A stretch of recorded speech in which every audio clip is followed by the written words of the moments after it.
There are final moments in action films that feel perfectly orchestrated explosions timed with precision, last-second victories captured with confidence, and heroes framed exactly the way a studio wants them seen.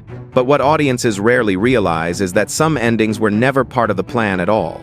Beneath the surface of certain iconic finales lies an untold truth. They were filmed in secret, crafted without permission, and smuggled into the finished movie under the cover of darkness.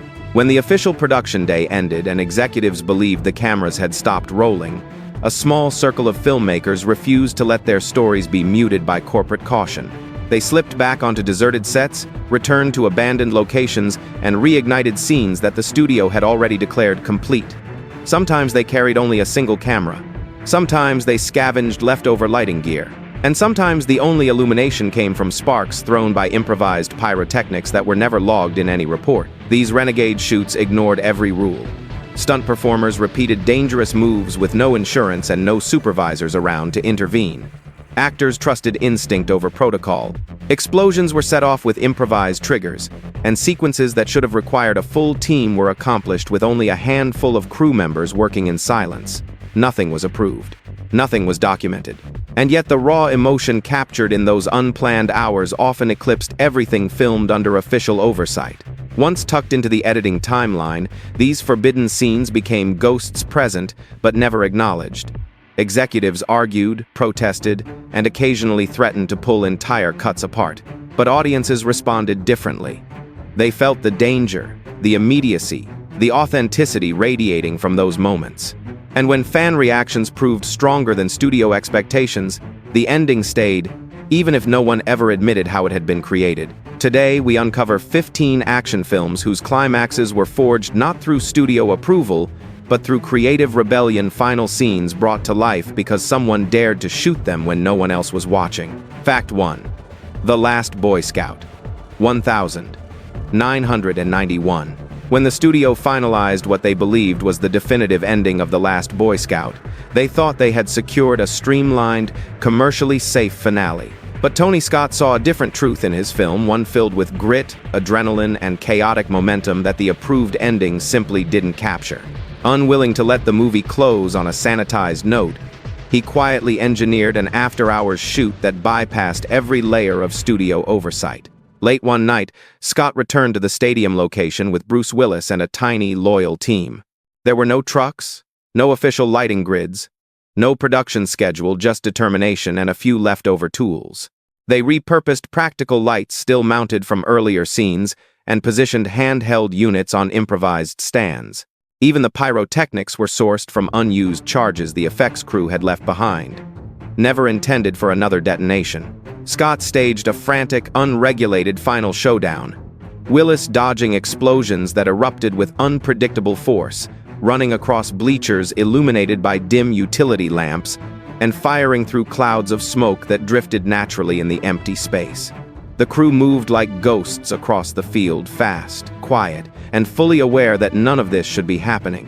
Back in post-production, the footage slipped into the editing project under innocuous labels. Studio executives eventually noticed the unfamiliar shots and pushed back, but test audiences responded so strongly to the energy of the sequence that the studio had no leverage. Removing it would cripple the film's momentum.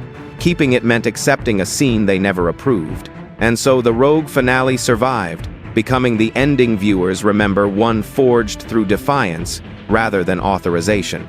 Fact 2. Deadly Prey. 1987. Deadly Prey was already operating on the fringes of filmmaking, but the story behind its ending takes guerrilla cinema to another level. The studio demanded a bare-bones conclusion, a quick takedown, and a cut to credits. Director David A. Pryor rejected the idea immediately. His film was built on raw intensity. Ending it quietly felt like a betrayal to its very identity. So he disappeared into the woods with a small team and created his own finale in total secrecy. With no official props or gear left, Pryor and his stunt performers scavenged from the forest itself. Branches became weapons, discarded fabric became makeshift costumes, and blood effects were concocted using leftover materials borrowed from another production shooting nearby. Ted Pryor, barefoot and bruised, sprinted across uneven terrain, performing stunts that a safety officer would have shut down instantly. The sequence was chaotic by necessity. Stuntmen hurled themselves into tree trunks, rolled into bushes, and tumbled down inclines without padding. The cameraman captured it all handheld, weaving through brush and reacting instinctively to movements rather than following a storyboard. A particularly brutal fall accidentally real was left in because repeating it risked serious injury. When the footage reached the editing timeline, Pryor ensured it blended seamlessly into the climax. Executives were shocked when they discovered the unauthorized material, but test audiences reacted with enthusiasm. The ending felt dangerous, visceral, alive, precisely what the film needed. Out of money and out of time, the studio let it stand. And the mythic final confrontation of deadly prey the one fans embrace today was born from a shoot that officially never took place. Fact 3. Eye of the Tiger, 1986. The producers behind Eye of the Tiger envisioned an uplifting finale, something that echoed the inspirational tone of its famous soundtrack. But director Richard C. Sarafian saw the story differently. He believed the film's vengeance-driven core demanded a more brutal personal ending. When the studio refused, Sarafian rallied Gary Busey and a dedicated stunt crew to film an unapproved climax on an abandoned airstrip under the early morning sky. With nearly all equipment already returned, the crew built their own setup from whatever remnants they could locate. Aging portable lights, a borrowed 35mm camera body, and a stunt truck modified using tools from a friend's garage. Pyrotechnics were manually triggered using makeshift wiring and metal scraps buried beneath the tarmac. The wind sweeping across the open runway added unpredictable movement to the smoke and dust, giving the footage a harsher, more authentic texture. Busey performed more dangerous stunts than any studio representative would have allowed, accelerating through debris fields, weaving between bursts of flame, and engaging in a vehicle clash choreographed almost entirely on instinct. Every spark, every impact, every plume of smoke came from improvisation, not authorization. Sarafian later inserted the illicit footage into the rough cut with meticulous care. Executives realized immediately that the ending had changed. Arguments erupted. But when early viewers responded powerfully to the energy and weight of the covert finale, the studio's resistance collapsed. The ending that made it to theaters the explosive confrontation fans still remember was the product of a shoot nobody was supposed to know about. Fact 4. Avenging Force, 1986. The studio-approved conclusion for Avenging Force was designed to be neat and predictable, your classic good guy wins ending, wrapped cleanly and without complication. But Sam Firstenberg couldn't accept it. He believed the film needed a finale pulled straight from the swamp's throat, ugly, suffocating, and drenched in tension. The executives saw no reason to entertain his idea. So Firstenberg quietly constructed his own path. Under a layer of night fog, he led Michael Dudikoff and a tiny stunt team back to a swamp location that had already been removed from the shooting schedule. With no access to professional lighting, the crew strapped flashlights to branches, lit battery lamps hidden behind reeds, and used the mist itself as part of the scene's atmosphere. Most wardrobe pieces had already been returned to storage, so the performers threw on whatever damaged costumes remained in forgotten crates. The clandestine battle they filmed was punishing. Dudikoff and his opponent waded through mud thick enough to trap their legs, grappling, slipping, and dragging each other beneath low-hanging roots. Nothing about the choreography was polished. Everything was shaped by the terrain itself. A moment when Dudikoff nearly fell face first into the muck was kept in the final cut because it looked visceral and perfect. When the footage hit the editing timeline, the studio recognized immediately that something was off. This wasn't the ending they had signed off on. But replacing it meant reshooting an entire sequence they no longer had time or budget for. And early viewers reacted strongly to the raw, suffocating mood of Firstenberg's forbidden finale. Reluctantly, the studio surrendered. The swamp-torn ending, shot quietly, secretly, and dangerously, became the film's defining final note. Fact 5. Extreme Prejudice, 1987. The studio wanted Extreme Prejudice to end with a clean, heroic resolution, Nick Nolte standing tall in a moment of uncomplicated triumph. But Walter Hill, a director who never softened his work for comfort, felt the film deserved a harsher exit. He envisioned a final confrontation inside a decaying industrial husk, a place where violence felt inevitable and shadows swallowed everything. The executives dismissed the idea immediately, so Hill went around them. With a small second-unit crew sworn to silence, he entered an abandoned warehouse outside El Paso. The space was derelict broken windows, rusted beams and dust hanging thick in the air. Using a generator, handheld lights, and a flashlight taped to the camera rig, Hill created the oppressive look he wanted. Nolte performed nearly every action beat himself, navigating catwalks and engaging in close-quarters gunplay without the typical studio safety net. Improvised spark rigs produced showers of metal flakes that illuminated the darkness. The villain's fall from a narrow platform, a long drop captured in one decisive shot, was rehearsed only once. Hill insisted on minimal padding, determined to capture something that felt dangerous, immediate, and uncomfortably real.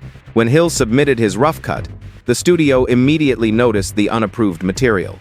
They demanded a change, but internal screenings leaned overwhelmingly toward Hill's guerrilla ending. It hit harder. It felt authentic, and it outmatched the studio's clean, forgettable version in every way. With too little time to rebuild the finale, the executives allowed the illicit warehouse showdown to remain. Today, it stands as one of the film's most haunting sequences, born in secrecy and saved by undeniable impact. Fact 6. The Exterminator 21984. By the time The Exterminator 2 neared its planned ending, the studio had already imposed dozens of changes, trimming violence and reshaping sequences to fit a safer mold. Their approved finale, a tame rooftop encounter, felt hollow to director Mark Buntzman. He wanted something ferocious, something worthy of the vigilante fury the series was known for. So he returned to a condemned warehouse roof with a skeleton crew and filmed an ending the studio had explicitly denied. Operating with almost no equipment, the team relied on borrowed lights, a fog machine obtained through a friend, and an old camera body that wasn't even listed in the production inventory. The stunt coordinator arrived with handmade pyro charges, dangerous, unstable, and completely unapproved. What they shot was chaotic and brutal. Robert Ginty wielded a homemade flamethrower built from metal scraps. Sparks erupted across the rooftop as stunt performers slid over gravel and steel, some landing dangerously close to the building's edge. Flames from improvised fuel sources cast jagged shadows, giving the whole sequence a harsh, feverish tone.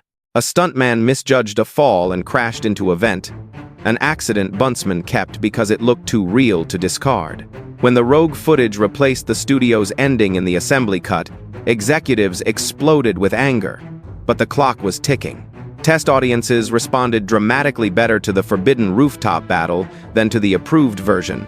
Without time to reshoot, the studio had to accept the guerrilla ending. The explosive finale fans know today unfiltered, reckless, unforgettable exists only because a small group of filmmakers refused to obey the rules. Fact 7.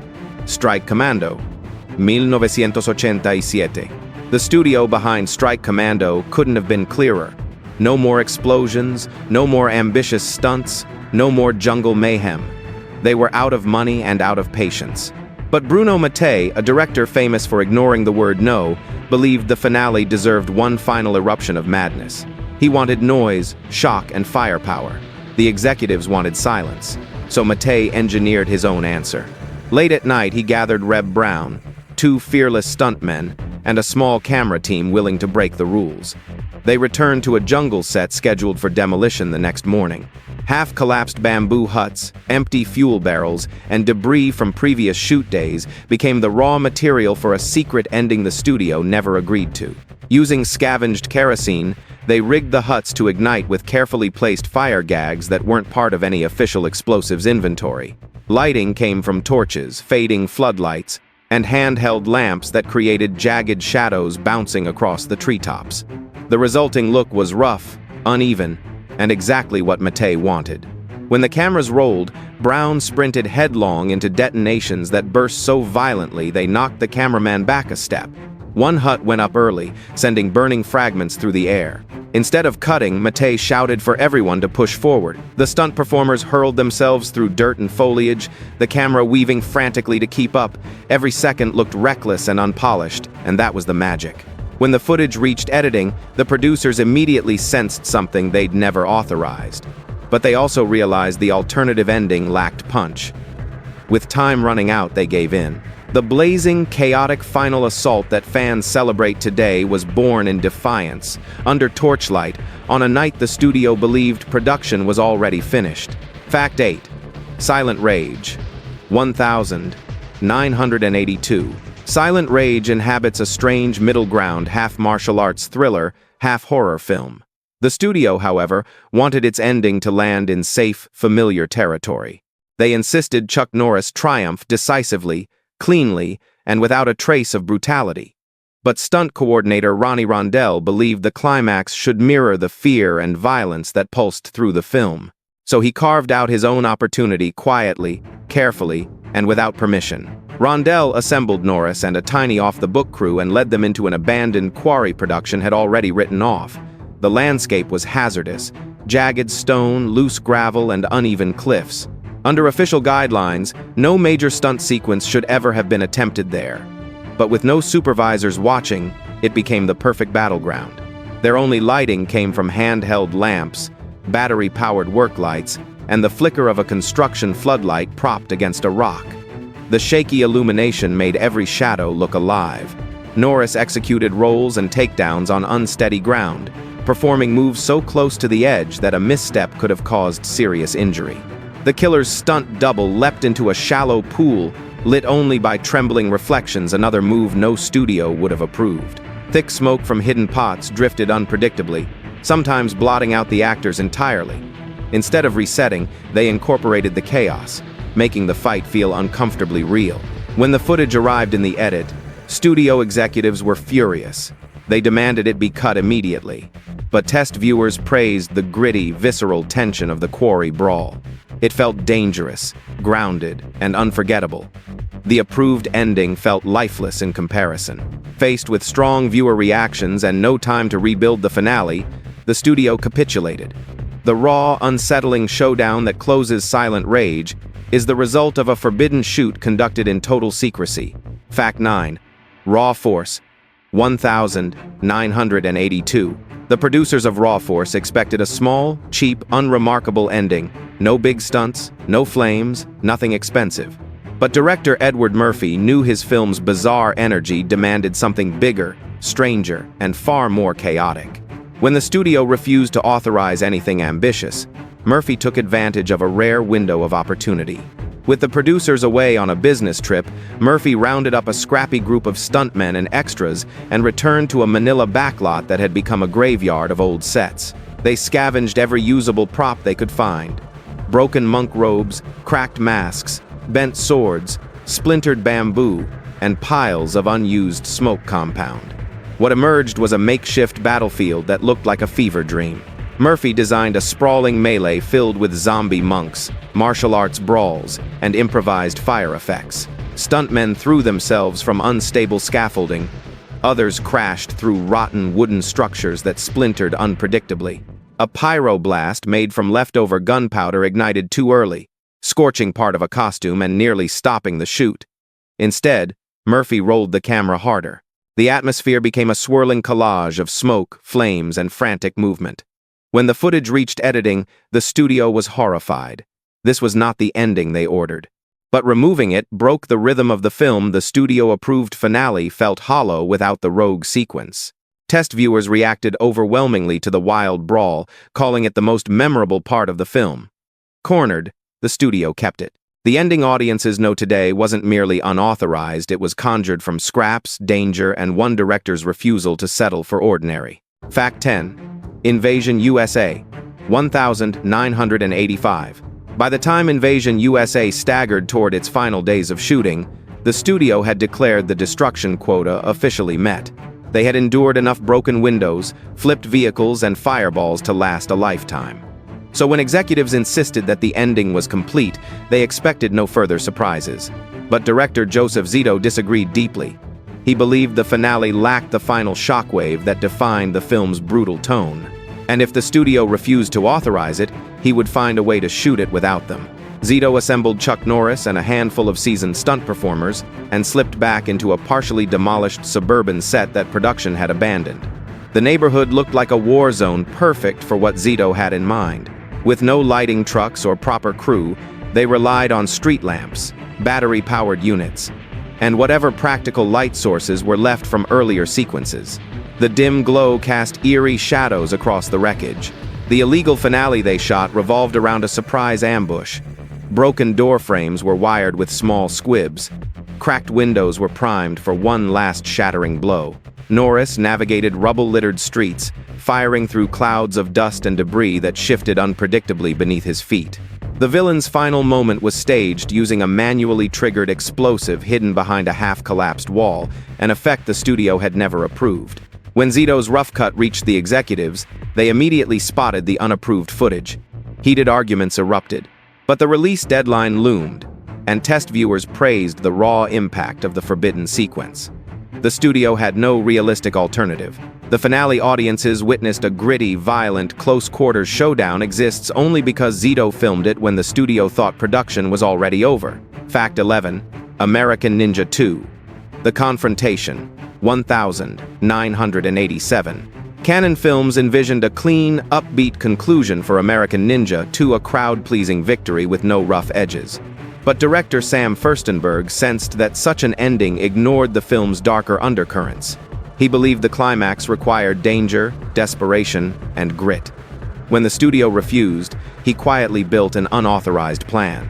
Late at night, Furstenberg brought Michael Dudikoff, Steve James, and a handful of stunt players to an old warehouse set that had already been reassigned to another film. The structure was a labyrinth of rusty beams, cracked concrete, and unstable platforms. Perfect for the kind of finale the studio would never approve.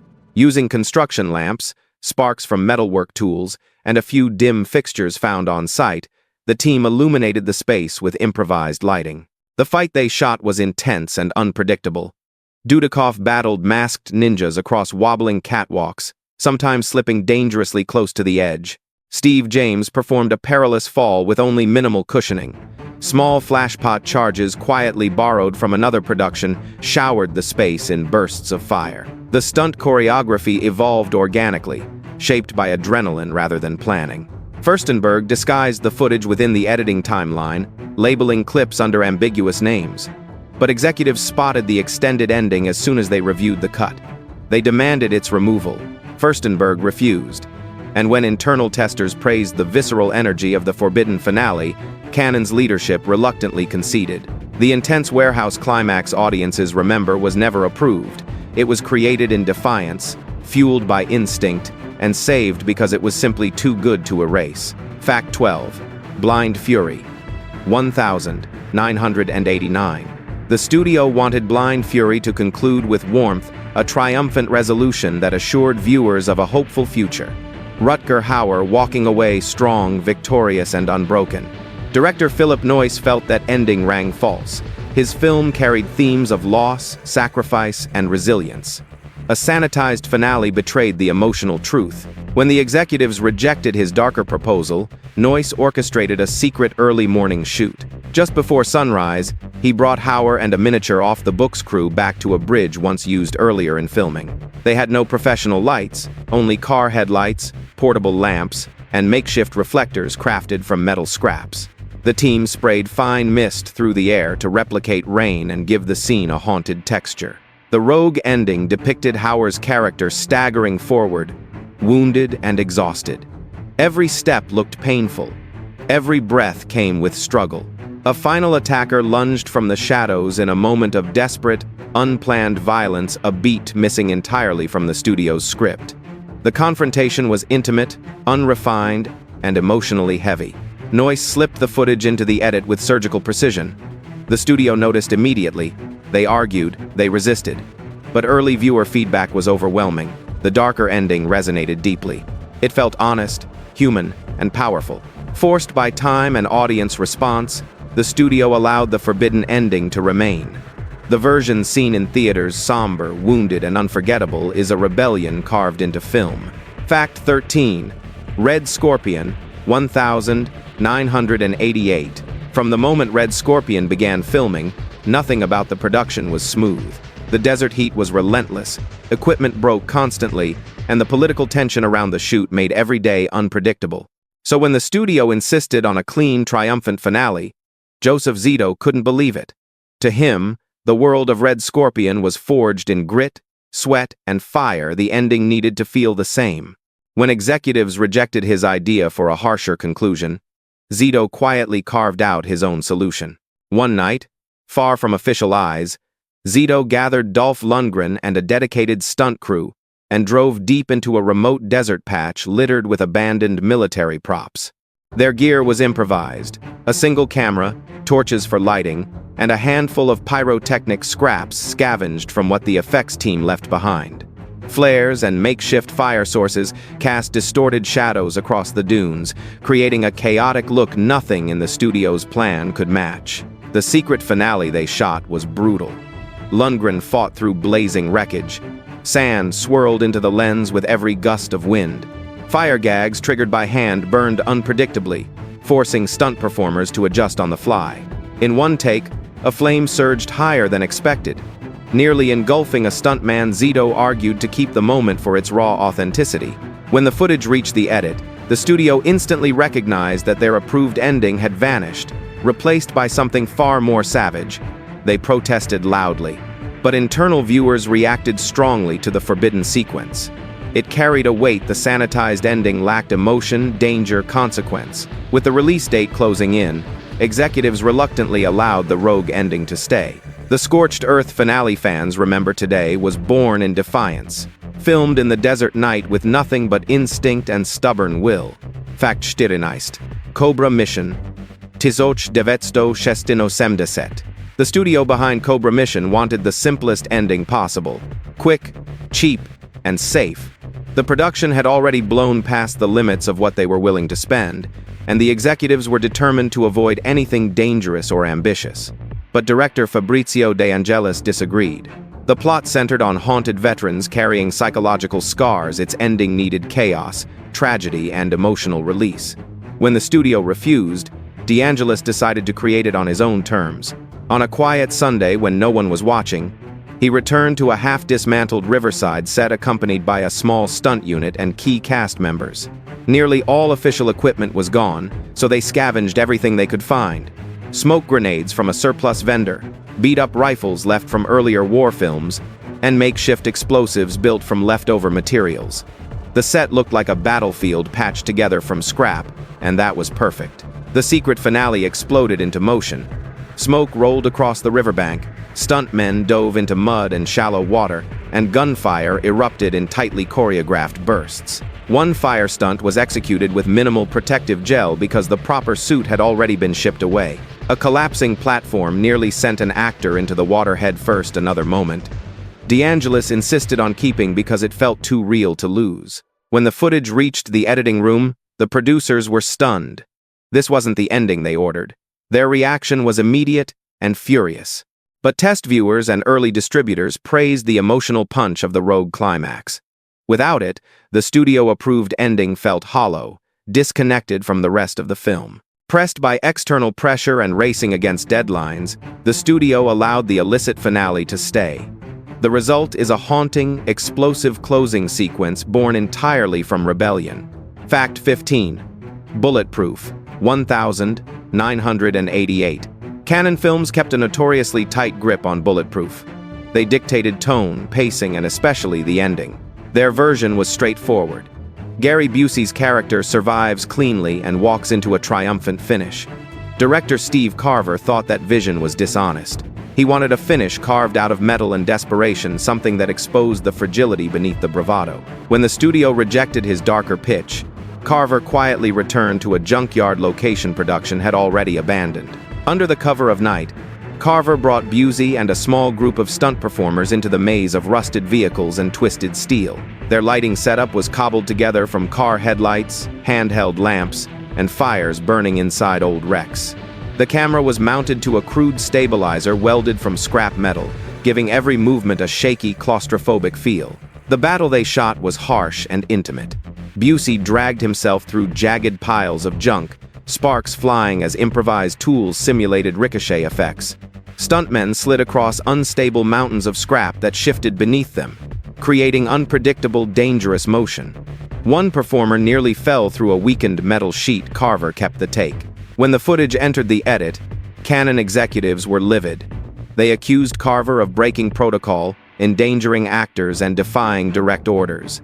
But when early viewers reacted strongly to the gritty, desperate energy of the rogue ending, the studio realized they had no alternative. The finale audiences still remember the bruised, metallic showdown in the ruins of a junkyard exists because one director refused to let the studio dictate the soul of his film.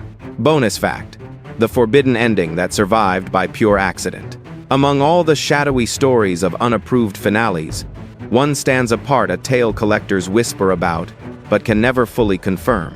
It belongs to an obscure action film known only in niche circles as Project Viper. On paper, the movie ends with a tidy shootout, a heroic victory, and a safe cut to black. But buried beneath studio silence lies a darker truth. A second ending was filmed in secret, screened once, and then nearly erased from existence. Former crew members, speaking only under anonymity, claim the director and a handful of stunt performers slipped into an abandoned warehouse district long after the official production shut down. With scavenged lights, improvised metal rigs, and leftover pyrotechnics, they built a final sequence the studio would never have allowed. In this hidden ending, the hero fails, the villain double-crosses everyone, and an enormous explosion consumes both men in a blaze of nihilism. It was bleak, risky, and completely at odds with the studio's demands. Executives reacted with hostility when they learned of the secret shoot. They ordered all related footage destroyed immediately. But the film's editor, unwilling to let such a powerful moment vanish, quietly hid a single print. He mislabeled it as a temporary test reel, hoping no one would look closely. That reel was screened only once at a tiny distributor's office in Southeast Asia. The executives who watched it were horrified. The ending was banned on the spot. Yet somehow, the print disappeared before it could be destroyed. Rumors persist that the editor smuggled it out and created a single VHS dub. Some collectors swear they've seen it, others insist it's lost forever. Today, the forbidden ending of Project Viper lives on as a ghost story of action cinema, a finale born in secrecy and preserved only by one person's refusal to let the studio bury it. If you've made it through all 15 hidden stories and the lost ending that almost vanished from existence, then you've just stepped into a world of action cinema most viewers never get to see, where finales are forged in secrecy, danger, and pure creative rebellion. If you want more untold truths like these, more lost scenes, more hidden battles behind the camera, make sure you subscribe. Share which forbidden ending shocked you the most, and stay close, because the deeper we venture into the shadows of action filmmaking, the stranger the discoveries become.